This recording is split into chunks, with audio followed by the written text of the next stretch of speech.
Magandang araw sa inyong lahat. Welcome back na naman sa channel ko. May panibagong video na naman ako na ibabahagi sa inyo ngayon.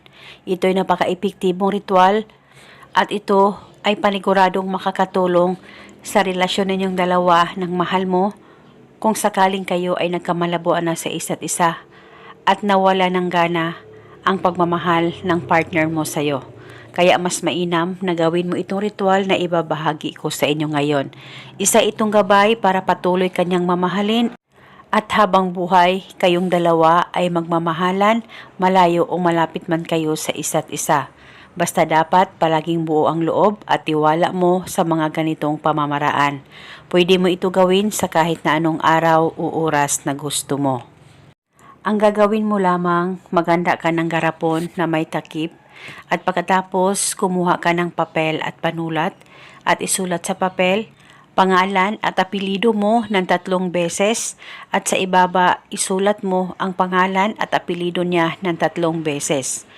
At pagkatapos mo nang masulat ang pangalan mo at ang pangalan niya ay isulat ito sa likod.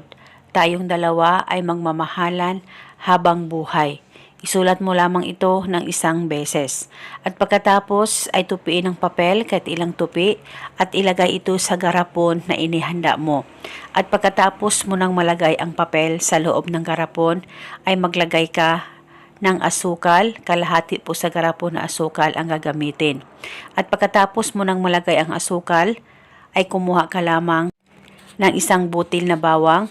Ilagay niyo po ito sa ibabaw ng asukal. At pagkatapos ay pwede mo nang takpan ang ritual at itago sa safe na walang makakakita at makakaalam. Itago ito pang matagalan dahil isa itong gabay para patuloy kanyang mamahalin at kayong dalawa ay magmamahalan habang buhay sa isa't isa. Wala na po kayong kailangan pang banggitin o ibulong na spell, basta gawin itong ritual na tama ang pagkagawa mo. Basta magtiwala ka lang at palaging manalangin ng taimtim sa ating may kapal. At pagkatapos mong mapanood ang video, mag-comment ka lang sa ibaba, I claim it. At ito muna sa ngayon, maraming salamat po sa panonood. May God bless.